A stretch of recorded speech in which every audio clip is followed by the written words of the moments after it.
قبل ما أبرم الفنجان أتمنى أنكم تدمروا دمرة أو تتمنوا شي معين جواتكم قبل ما أبرم الفنجان. ثواني راح أوقف الفيديو، بعدها راح أرجع لكم لأبرم الفنجان حتى تكونوا دمرتوا على شي معين. رجعتكم من جديد. راح نبرم الفنجان لشهر حزيران يونيو لأصحاب برج السرطان. حزيران يونيو 2020 لبرج السرطان. أي شيء برمته دمرته عليه الفنجان راح يتحقق، لأنه كان لزق الفنجان بالصحن. هاي علامات إيجابية في قراءة الفنجان عامة. أول شيء هون عم تشوفوا راح نقرأ برات الفنجان الرموز الموجودة هون. دقيقة. برات الفنجان هون بشوف شخصين دايرين ظهر لبعضهم، يعني كأنهم متزاعلين أو زعلانين من بعض، صار في نزاع أو شيء. شخصين دايرين ظهر بعضهم ووسط منهم طريق. ممكن زعل أو فراق صار، هاي لأنه برات الفنجان عم يشير للماضي. ممكن صار نزاع بينكم وبين شخص معين وانفصلتوا انفصال، سواء بالهاتف، لأنه الطريق ممكن تشير إلى مكالمة هاتفية أو يعني سفرة أو نقلة، يعني كنتوا فيهم فراق سواء روحي أو فراق فعلي مع شخص معين، وزعل أيضا. ممكن عبر اتصال أو مباشر، أو ممكن مو اتصال ولا مقابلة، لكن خاب آمالكم في شخص ما ودرتوا ظهركم لإله. خاب آمالكم في شخص معين ودرتوا ظهركم لإله. هي طبعا في خارج الفنجان، يعني بالماضي. خلونا نشوف نظرة أولا. هيدا هو الفنجان من الداخل تبعكم.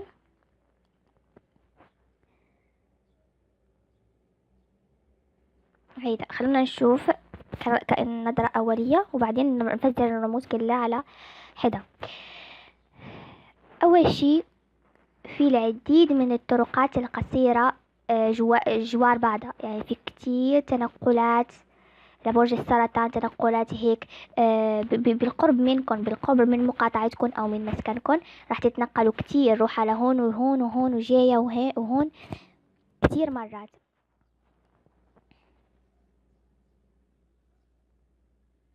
أو ممكن تكون روحات، وللبعض التاني ممكن تكون تحضيرات. ممكن عم تحضروا لشي معين وراح يلزمكم تنقلات تحققوا اشياء هيك معينة. تحضير ممكن حفل، ممكن تحضير لسفرة، ممكن تحضير لأمر ما راح تحتاجوا فيه للتنقل.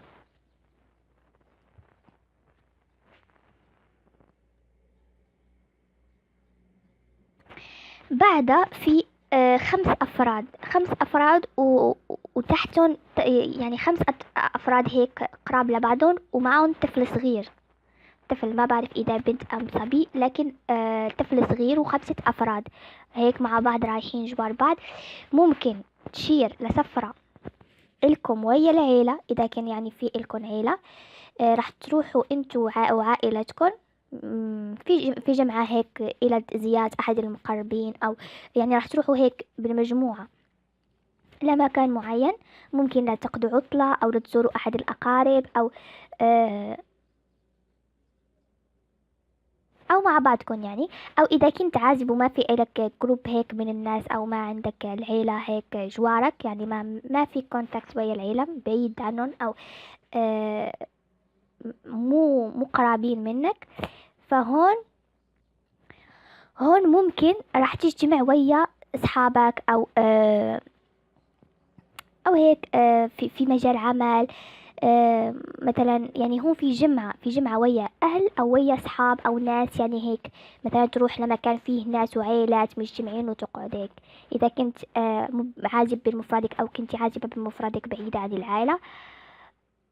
وكمان هون بشوف يعني الناس، إذا كانت هاي زيارة أهل، فبشوفكم كأنكم رايحين انتوا واهلكم او انتوا واصحابكم، كما خبرتكم حتى ما يدي كلام الفئات مختلفة، لتزوروا حدا قريب من الشط، هيك شط وساحل هيك والبحر. زيارة مكان هيك على الساحل ويا العيلة. هون عم شوف شفت هالأمر هون راح يطرأ معكم بأوائل الشهر طبعا. لأنه على حافة الفنجان قريبة جدا. في مساحات هيك بيضاء قصيرة بين الطرقات، يعني ممكن تشير إلى إنه هي تشير للإيجابية طبعا، وكمان تشير إلى إنه آه، أوقات الراحة خلال هالشهر راح تكون قصيرة جدا. ممكن بسبب إنكم يعني وقتكم ما إلكم وقت، يعني في إلكم كتير إشياء تقوموا فيها، وقت الراحة غير موجود، أو بسبب إنه ممكن يكون يعني البعض منكم فعلا مو ما في وقت للراحة، والبعض منكم ممكن ولو إنه قاعدين ما عم يعملوا شي، لكن عقله مشغول، تفكيره مشغول بأشياء مختلفة. يعني بشوف هون بعد كل طريق مساحة بيضاء قصيرة، يعني ممكن الخطوة اللي عم تقوموا فيها لما تمر، يعني مثلا بدكم تروحوا لمكان تقضوا أي شي معين، لما تروحوا تحققوا هالشي وتنفذوه وترجعوا للبيت، بضل تفكيركم شغال بالأمر اللي صار، بتضلوا هيك كأنكم عم تحللوا شو صار. او لما يمر اليوم عليكم اخر اليوم عم ترجعوا تحللوا اليوم بالكامل، وهالشي عم يشغل تفكيركم، ما عم يخليكم ترتاحوا. وللبعض التاني فعلا في انشغالات عديدة ما بتسيب لكم وقت للراحة خلال هالأوائل أخير هالشهر بالكامل. حقيقة بشوفكم كتير منشغلين، إنه ما شاء الله الفنجان معبأ بالرموز. إيه،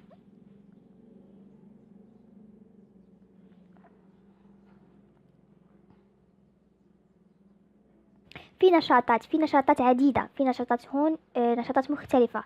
في مثلا روحات للتسوق، روحات للسهر للشباب والصبايا، في روحات لأماكن سهر وعجقة هيك مع الأصحاب والأقارب. في روحات لعزومات، ممكن انتوا غالبا انا بشوف هون انتوا اللي راح تروحوا ويا ناس او لحالكم، يعني بشوفكم هون رايحين لعزومات وعم تتنقلوا بين الناس، يعني كأنكم راح ترجعوا للاجتماعية تبعكم. انتوا من الأبراج الاجتماعيين. في كتير نشاطات راح تواجهكم خلال هالشهر، نشاطات جميلة، يعني راح تغير من شوي من مزاج الماضي، يعني راح تحسن من نفسيتكم ومزاجكم. هيك نظرات أولية، لساتنا ما قرأنا الرموز.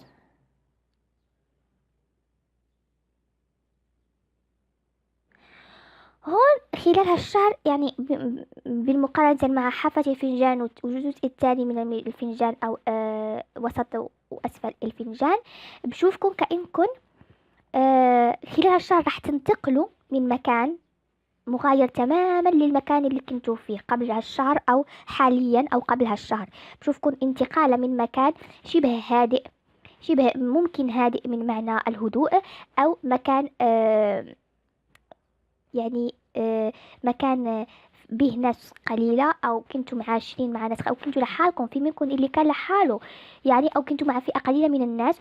لا، راح تنتقلوا، راح تسافروا أو تنتقلوا لمكان مزدحم بالناس، مزدحم يعني في ناس كتر، وهالناس الكتر يعني كل واحد فيهم محضر لكم بلان، أو محضر لكم مخطط تروحوا لهون وهون وهون. فهمتوا كيف؟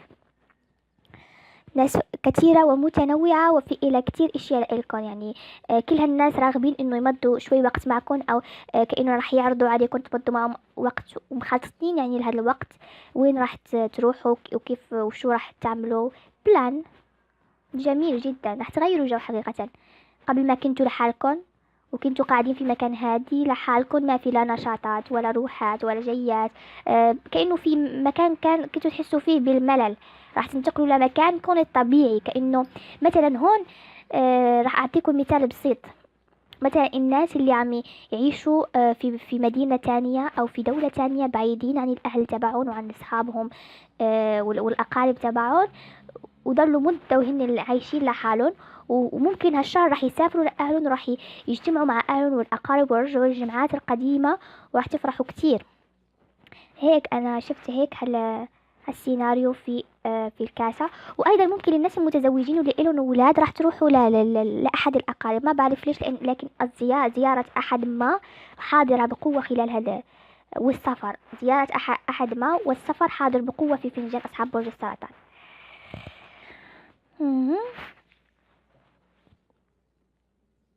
هون في لون الفنجان فاتح، يعني فاتح إلى بني متوسط، يعني ما في غمق في الرموز، في رسمة الرموز ما في غمق، يعني البن فاتح ومتوسط اللون. هيدا يشير إلى إنه بعض الأحداث أو أحداث هالشهر راح تتعلق أو راح تكون كتكملة لبعض أحداث كانت في الماضي، أو أو أحداث تكون خلال الشهر عفوا راح تتعلق مع أشخاص من الماضي تبعكم. فهمتوا كيف؟ يعني ما في بعض قليل جدا من الأحداث اللي راح تكون جديدة عليكم، لكن أغلب الأحداث إما تتعلق بأشخاص من الماضي تبعكم، أو تتعلق بالماضي كتكملة لبعض سيناريوهات الماضي اللي لساتها كأنها محتاجة تكملة من عندكم، كأنه في بعض التوضيحات مع أشخاص معينين راح تروحوا إلهم الحين وتوضحوا معهم الأمور. آه، في أماكن بالماضي ما زرتوها بدكم تزوروها، في ناس بدكم تروحوا لهم وفي حاجة لهم بدكم تتواصلوا معهم، بدكم تحكوا معهم، بدكم تشوفوهم، وراح تعملوا على هالشي وتشوفوهم وتحققوا هالرغبة. يعني هيك في أحداث أو أشياء متعلقة بالماضي هي اللي راح تعملوا عليها خلال الشهر. هي كانطباعات أولية. نعم، هي الانطباعات الأولية للفنجان. دقيقة أركز على الرموز، أميز الرموز بدقة لكي لا يجي الفيديو طويل، وبعدها أرجع أفسر لكم. حسنا، عند أصحاب برج السرطان، هون عم شوف أوائل هالشهر يعني في زيادة بالعيلة تبعكم.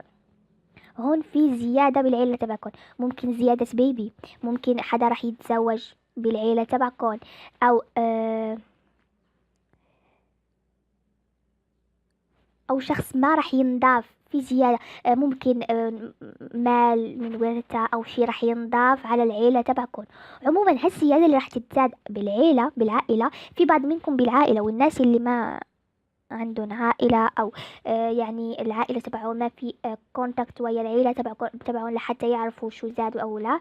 فهون ممكن هالشي يخص لأنه ممكن تمثل العائلة الأسرة، أو تمثل الشغل، مكان الشغل، الشركة، المكتب. فهمتوا كيف؟ خصوصا أصحاب المشاريع هم في زيادة، لكن هالزيادة تخصكم ما تخصكم، يعني هي زيادة لكن الربح لكم منها ممكن قليل أو ما في ربح عندكم. أول هالزيادة راح تفرحوا إذا كان بيبي في العائلة، أو إذا كان حمل خبر بشرى حمل حدا من العائلة، أو زواج خطبة شي هيك في العائلة، أو إذا كان مثلا زميلك في العمل إجيته ترقية، أو وصلك خبر بترقية أحد الأصدقاء، شغل أحد الأصدقاء يعني حصل على وظيفة أو اشتغل معكم. فهون راح تفرحوا، أول ما راح تسمعوا بشي راح تفرحوا، لكن هالفرحة راح تكون قصيرة، راح تكون قصيرة أو سريعة وقصيرة. مثلا راح تفرحوا في يوم فقط، وبعدها خلاص راح تنسوا، يعني ما بشوف هون في فرحة كبيرة، أو كأنكم راح تتعززوا وراح تسمعوا الخبر وتفرحوا، وبعدها خلاص يعني راح تنسوا. هون في جوارة حرف بي باباي، بي، وحرف الواو العربي في جوارون. نعم، في فرحة قصيرة أو سريعة هيك راح تمروا فيها، خبر راح يفرح قلبكم هيك شوي، وبعدها راح يعني تكفوا أثناء حياتكم عادي. في الكثير من الطيور بجوارها، يعني غالبا هالخبر الزيادة راح يوصلكم عن طريق هاتف، لأنه كمان في في طريق يعني راح يوصلكم عبر الهاتف، أو بحدا راح يبشركم، راح يوصل حكي لإلكم. هم في كتير طيور، في أخبار مفرحة. بعد هالخبر الزيادة راح تجيكم أخبار مفرحة، واحد تلو الآخر، يعني 3 طيور، أربع طيور ورا بعضهم، يعني راح تجيكم أخبار هيك متتالية ورا بعضهم، أو زوار للبعض، ممكن كمان تشير للزوار، ممكن تشير أيضا للزوار، أو أخبار مفرحة متتالية واحد تلو الآخر، متنوعة طبعا. وبعدها في مكالمة هاتفية للبعض من أصحاب برج السرطان. راح توصلكم مكالمة هاتفية تطمينية، يعني راح تطمنكم على شخص أو على أوضاع شخص معين. يعني ممكن راح تطمنوا على شخص أو راح تطمنوا على وضع شخص معين. يعني إما راح يوصلكم الاتصال من الشخص نفسه، أو راح يوصلكم الاتصال من أحد أقاربه أو أصدقائه يطمنوكم على وضعه. ما بعرف، هالشخص كان شاغل بالكم كتير. هالشخص مو مبين لي إذا صبية أو شاب لأنه ظل. ممكن يكون أي شخص، يعني في حدا شاغل بالكم تفكيركم كتير، هو عزيز عليكم. هون واكلين همه كتير من الماضي، يعني الخط واصل من فوق وباهت، وهو عم يدخل الفنجان ويغمق. يعني كنتوا واكلين همه من قبل هالشهر. ممكن راح توصلكم تطمينات عنه، او هو مباشرة راح يحكيكم في الهاتف طبعا، انه بعيد، بشوفهم من بعد مسافة، واكلين هم شخص من بعيد عليكم في المسافة. راح يوصلكم تطمينات تخصه. نعم. هون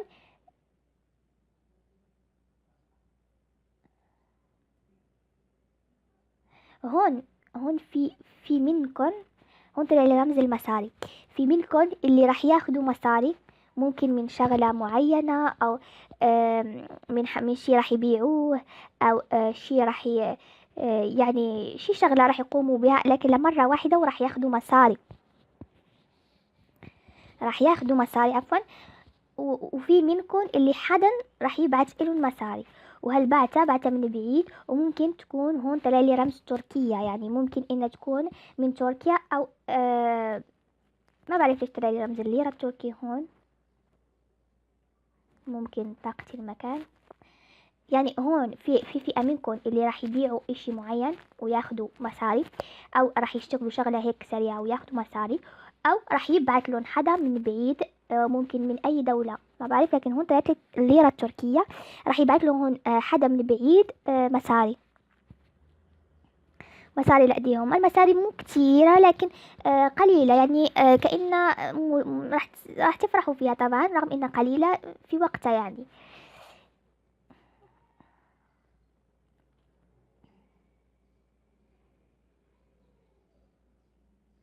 هون للعازبات من أصحاب برج السرطان، في خطيب، في خطوبة، أو في رح تقيموا خطوبة، حفل هيك تعارف عائلة، خطوبة للأغلب فتيات برج السرطان عفوا. آه، تركيب خواتم، رغم انه ما بين لي هون الخاتم، لكن خطوبة او تعارف عائلة هون اصل للعازبين، للعازبات والعازبين، الشباب والصبايا العازبين من اصحاب برج السرطان هم في خطوبة. عم شوفها خطيب، حقيقة عم شوف خطيب رجال في طريقكم، او ممكن اذا كنت انت رجال من برج السرطان فبشوفك كأنك رايح تخطب. اذا كنت عازب طبعا، في عندك هيك مخطط الزواج الحين، فبشوف هون حدا رايح يخطب او جاي على صبية يخطبها خلال هالشهر. وطبعا هاي للناس اللي عم يفكروا في الزواج، لحتى ما في شباب كتير ما بيفكروا الحين بالزواج، للغير الناس الشباب خصوصا الصبايا، في خطيب جايكم في الطريق. و... والشباب في منكم اللي راح يروح يخطب، إذا كان عامل بلان أو عامل خطة للزواج من قبل، يعني مخطط للزواج، فهالشهر راح تصير الخطوبة. والناس اللي ما في لا زواج ولا شيء، للشباب ما بيفكروا في الزواج، فبشوف هون العمل، يعني في نجاح في العمل، او وفرة او ربح في امتلاكهم. يعني ممكن اذا كان لك مشروع راح يزدهر هالمشروع، يعني راح يزدهر. واذا كنت موظف فبشوفك هون عم تحقق نجاح في الوسط كأنه هون في حدا كأنه ماسك اشي بإيده، داخل على مكان وفيه ناس وفرحة وهيك، كأنك ممكن راح تحقق نجاح، وراح يفرح فيك المدير والزملاء وهيك. في السيناريو. وهي للصبايا خطوبة في خطيب داخل هيك على البيت وفرحانين فيه وحامل بإيده إشي كتير فرحة عم تنتظركم يا صبايا. ان شاء الله يا رب ان الله راد. طبعا للصبايا اللي بدهم ينخطبوا اكيد، والمتزوجات والمتزوجين، فممكن تكون حفلة بينك وبين زوجك، او كمان ممكن تعني السعادة الزوجية للمتزوجين. ايه.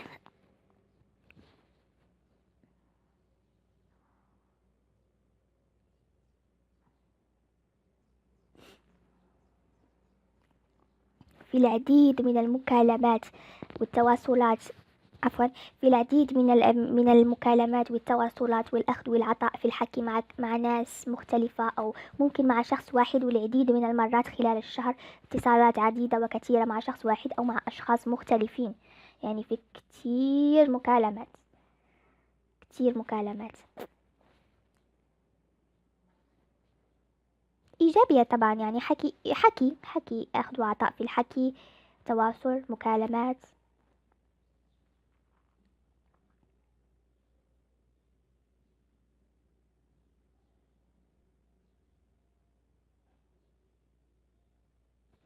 هون هون في حدا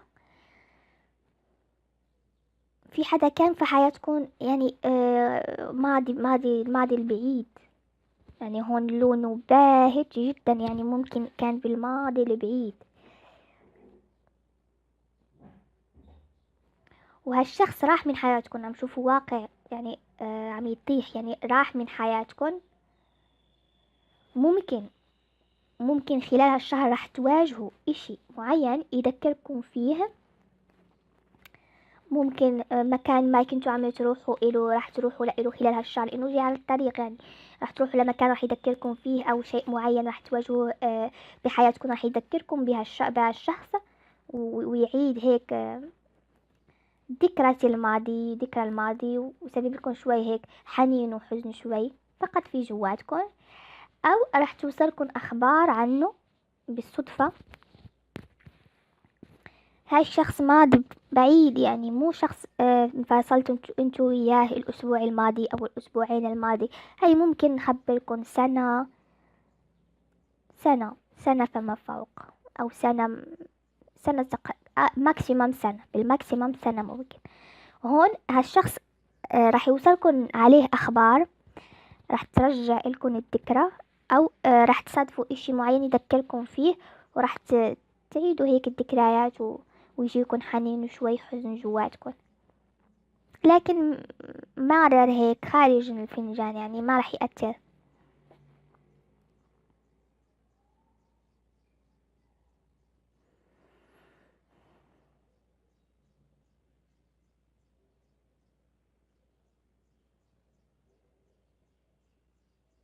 وهون كمان بشوف خلال هالشهر، يعني في منكم اللي راح يكتروا هيك من الروح على المسجد. راح يكتروا، أو المسجد للمسلمين وللغير المسلمين، المكان اللي تقيموا فيه الصلاة، أو المكان اللي عم يصلوا فيه. يعني في فئة من أصحاب برج السرطان راح يعززوا الجانب الديني لإلهم، أو فئة منكم بيدعوا كتير، راح يدعوا كتير على أمر معين ليصير معهم أو يتحقق خلال هالشهر. وفي روحة وجاية على مكان عم يقيموا فيه الصلاة، سواء للمسلمين أو غير المسلمين، سواء للصلاة أو ما بعرف إيه. لكن هم بشوف فئة منكم عم يروحوا ويجوا على مسجد أو بالقرب من مسجد للمسلمين طبعا. وكمان تمثل لغير المسلمين، ممكن تروحوا وتيجوا على مكان بالقرب من المسجد، أو تروحوا وتيجوا على مكان اللي عم تقيموا فيه صلاة ديانتكم.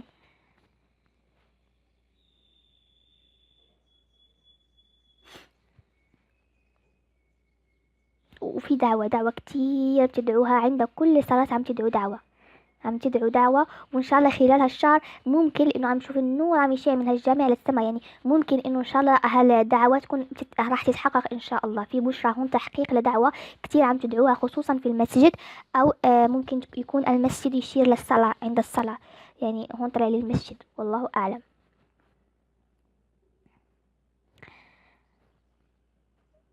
نعم، هون في أرباح ممكن في فئات هون. في فئة منكم اللي راح يحصدوا أرباح من مشروع أو من عمل، أو يعني أرباح هائلة إن شاء الله من مشروع أو من عمل. الوظيفة تبعه أو العمل تبعه. وفي منكم اللي راح يسترجع، يعني راح يرد له أو يسترجع أموال كانت كان هو انتو قرضتوها لأشخاص مختلفين أو أشخاص متفرقين، أو قرضتوها لشخص واحد، وهالأموال كبيرة، يعني مو 100 دولار أو 200 دولار، 1000 دولار فما فوق يعني. في أموال كبيرة ومبالغ هامة، يمكن كما خبرتكم بعض منكم قرضتوها لأشخاص معينين وراح يرجعوها لكم خلال الشهر، والبعض منكم هي عبارة عن أرباح أو استثمار من مشروع معين أو عمل معين أو قرعة معينة، يعني كنتوا عم تشاركوا في قرعة أو يا نصيب أو ما بعرف، يعني انتوا ناس مختلفين. لكن هون عم شوفكن اخدين في ايديكن مبلغ ما شاء الله كبير من المال، لكن هالمبلغ بيعاد إلكن، يعني هو مو ربح، فهو كحصاد لإلكن من العمل، أو من القروض كما خبرتكن، أو من ورثة، أو يعني هون في مال كبير راح يوصل لإيديكن تبعكن تستحقوه يعني.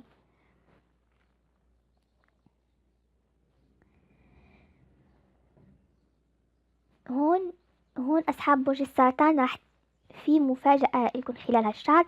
هون هالمفاجأة راح تكون كلقاء بشخص، يعني ما كنتوا تظنوا حالكم راح تشوفوه هيك مباشرة. ممكن بسبب انه زمان ما شفتوه، بسبب انه ما بعرف يعني. هون في شخص راح تشوفوه في لقاء هيك مباشر، لقاء بالمباشر، مو لقاء بالمباشر مع الشخص صدفة يعني، هيك مفاجأة. وراح تنبهروا كتير بهالمفاجأة، راح تنصدموا، راح صدمة بالفرحة، صدمة بفرحة كبيرة. أو أو الفئة الثانية، في حدا راح يعزمكم على الروح على مكان عمركم ما إجا على بالكم إنكم راح تروحوا لهالمكان. في فئتين، في فئة منكم راح تشوفوا حدا غالبا من بعيد أو من مكان غير المكان اللي انتم مقيمين فيه، راح تتلاق، يعني يكون في لقاء بينكم مباشرة فجأة، وراح تتفاجئوا، وراح تكون مفاجأة رائعة جدا على أي، في الاثنين فئات مفاجأة، راح تطيروا من الفرح وراح تفرحوا كتير بلقاء هالشخص. أو آه، في عزومة، في حدا راح يعزمكم على الروح على مكان، ممكن هالمكان كنتوا كتير عم تتمنوا تروحوا له، ما كنتوا عم تقدروا، أو هالمكان عمركم بحياتكم ما توقعتوا إنكم تروحوا له. شوفكم راح بتطيروا بالفرح. ممكن هالمكان يشكل كجزيرة، أو هو هيك كجزيرة، أو البحر داير عليه هيك، أو جزيرة لفئة منكم زي الجزيرة، ليش لأ، لتقضوا عطلة قصيرة، ممكن ويكند أو هيك وترجعوا، لكن راح تفرحوا كتير.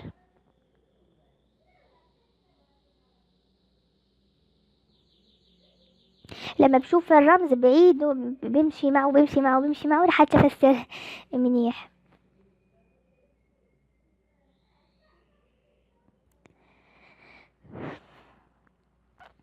نعم، في مفاجأة كبيرة راح تفرحكم كتير عند أصحاب برج السرطان. نعم، ببرم الفنجان ويطلع لي في اشتياق لشخص، في حدا عم يشتاق لإلكن، أو العكس انتم مشتاقين لحدا. يعني الشوق لحد الدمعة، يعني شوق كبير لمحادثة شخص ما، أو لشوفة شخص معين، أو يعني في حدا كتير عم تشتاقوا لإله، في سكوت، يعني في كتمان.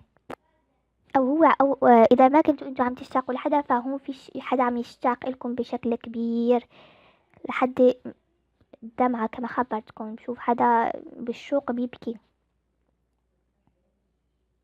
بيبكي جواته، مو دمعة.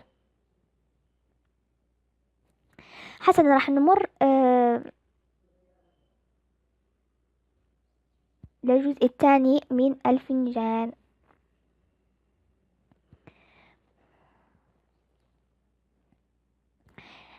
هون خلال هالشهر بشوف يعني كتير رموز للمال في حياة أصحاب برج السرطان. هو في مال راح يوصلكم، يعني سواء بمال كنتوا كما خبرتكم عم تنتظروا، خصوصا الناس اللي كانوا عم ينتظروا مال، مال يرجع لهم، أو مال يوصل لهم أو يرجع لهم.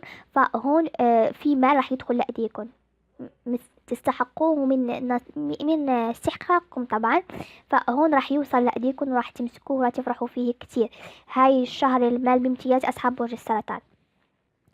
والغير المال، طبعا المال ممكن يكون عبارة عن مصاري مالية، عملة نقدية، أو ممكن يكون يعني عبارة عن وفرة ونضوج، سواء في الأرباح كيف ما كانت، أو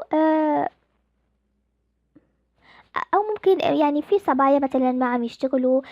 كمان الناس اللي ما عم تشتغل رح توصلكم مال، ولو يكون بسيط وقليل، رح يبعث لكم حدا مال او رح يعطيكم حدا مساعدات او مال، لكن رح تربحوا في ارباح. هيك رح تحسوا حالكم كأنكم رابحين ارباح مالية او ارباح نجاح هيك انتصار او نجاح. او ممكن يكون يعني هالوفرة اللي عم شوفها هون ممكن تكون للناس اللي ما لهم شغل بالمصاري او بالمال، تكون يعني عواطفكم هيك كأنه بتتدفق وكأنه بتنضج، سواء في الحب او مع شريك الحياة او في حب وظيفة ما او في حب دراسة معينة. يعني بشوف هون عواطف جياشة كبيرة جدا للغير، الناس اللي ما لهم علاقة بالمال. فبشوف هون نضوج في العواطف، تغيير في العاطفة، في الجانب العاطفي الإيجابي طبعا.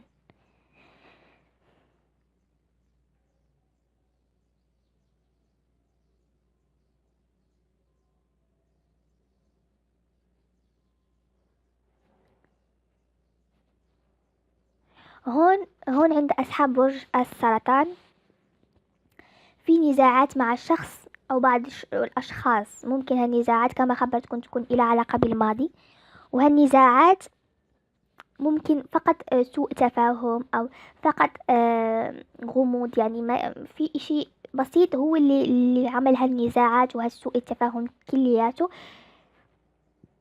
فبشوفكن خلال هالشهر او الجزء الثاني من هالشهر، فبشوفكن كأنكن راح تحلوا هالمشاكل، كأنكن راح اذا كان هالمشاكل انتو متعلقة فيكن مع هالاشخاص فراح تعملوا على حلها، واذا كنتوا راح تكونوا انتو وسيط فقط بين هالاشخاص، فبشوفكم في نجاح لحل نزاع، لفك نزاع او حل نزاع او حل مشاكل مع اشخاص او بين اشخاص. بشوفكم راح تنجحوا هون في هالعملية الصلح. نعم.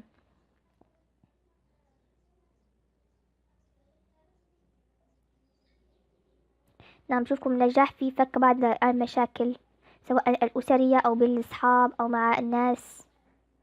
بشوفكم نعم بشوفكم هون بتحققوا النجاح في فك مشكل مع أحد الأشخاص. حقيقة ما بشوف شخص واحد، بشوف أشخاص.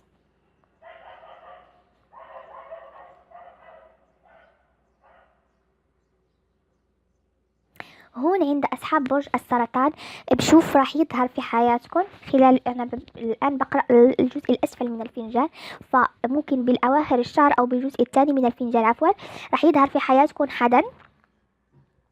هالحدا رح يضل لازقكن، يعني رح يعجب فيكن كتير وراح يضل لازقكن لحتى هيك يعمل علاقة معكن، يصاحبكن، ممكن صديقة أو للصبايا أو صديق للشباب، أو ممكن هون حقيقة هون عم شوف رمز الذكر، يعني رمز مو رمز الأنثى لكن رمز الذكر، الدائرة والفلاش. لكن هالشخص يعني رح يضل لازقكن، انتو ما راح يثير اهتمامكم، ممكن لانه ما راح يعجبكم، باختصار ما راح تعجبوا فيه، او انتوا في حياتكم مكتفيين في حياتكم، سواء الصداقة او الحب او الاجتماعية، مكتفيين بالناس اللي انتوا معهم، وما فيكم تزيدوا حدا او ما فيكم تضيفوا حدا توجعوا راسكم على الفاضي. لكن هو ما راح يفهم هالامر، راح يضل يعني عم يتصل فيكم وعم يشوفكم وعم يحكي يحكي يحكي لين ما يوجع لكم راسكم. لكن طريفة يعني ما فيها أي مشكل أو أي ضرر، فقط حدا كتير راح يعجب فيكن، راح يضل وراكن يعني لين ما يستسلم.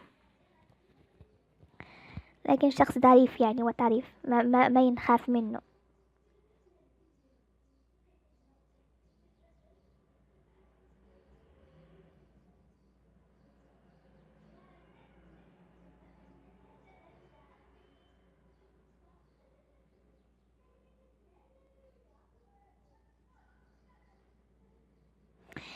هون في هيك كتير وجوه عم تتسالم ومبتسمة وفرحانة، كأنه عم في كأنه لقاء لقاء بعد فترة، أو عم كأنه عم يودعوا شخص معين، أو كأنه عم يستقبلوا شخص معين. هون وجوه مبتسمة ولقاء كأنكم راح تكونوا في جمعة. ممكن راح تكون استقبال لإلكم أو استقبال حدا تاني وإنتوا راح تكونوا معهم، أو راح يكون وداع لشخص معين، أو وداعكم إذا كنتوا راح تروحوا لمكان بعيد عن العيلة. نعم، هون عم نشوف وجوه مبتسمة وكأنها عم تستقبل أو تودع، يعني غالبا استقبال.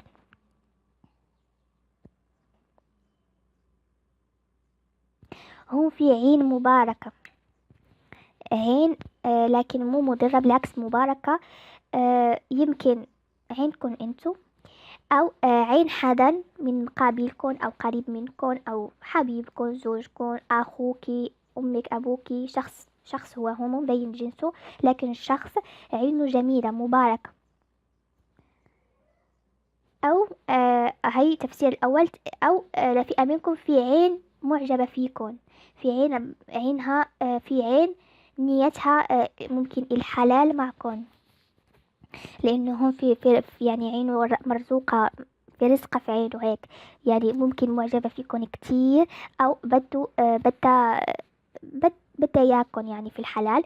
هون عم شوفها عم تراقب من بعيد، هي ما بتتقرب عليكم ابدا، لكن عم تراقب من بعيد. هون طلعت لي سمكة، ممكن برج الحوت، لكن هي عم تشيل الرزقة، يعني ممكن برج الحوت او عم تشيل الرزقة، ممكن اي شيء. انا فقط لمحتها وحكيتكم. عم يعني كما خبرتكم عم تناظر عليكم من بعيد لبعيد، ما بتسترجع تقرب. يمكن بتخاف من ردة فعلكم، او ممكن اذا كان في لهم خبر انكم مرتبطين او شيء فلهيك يعني بشوفها عم تناظر عليكم من بعيد، وفي اعجاب كتير كبير في عينيه. نعم، ونية صادقة، يعني نية طيبة، ما في شر او شيء. رائع. او ممكن عين في وسطكم عم تستفدوا منها كتير الإيجابية والمباركة. ما شاء الله.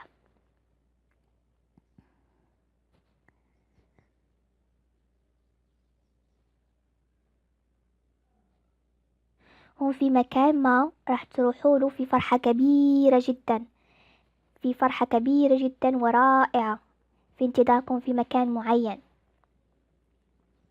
أو هون كمان في كمان هالمكان اللي راح تروحوا له عن طريق دعوة، عن طريق دعوة، دعوة زيارة أو دعوة آه، حضور حفل، لأنه كمان عم شوف هون جمعة وفرحة. نعم، فيها ناس عديدة، زحمة ناس، زحمة الريوس ناس، وفرحة كبيرة. دقيقة. نعم، في هالحفل أو هالمكان اللي راح تروحوا له، سواء كان حفل أو كان مكان مزدحم بالناس، هون راح تقابلوا شخص. هون هون في شخص خلال راح تشوفوه خلال هالحفل، أو خلال هالمكان المزدحم بالناس. شخص ممكن من غير ديانتكم، او اجنبي عليكم، او هو في الهيئة تبعه كأنه ما بينتمي للمكان اللي انتو عم تعيشوا فيه. يعني مثلا هيئته غير عربي، يعني ممكن هيئة اجنبي، هيئة، فهمتوا كيف؟ يعني من النظرة الاولى هيك، او هو فعلا اجنبي او من غير ديانتكم، مختلف عليكم كليا.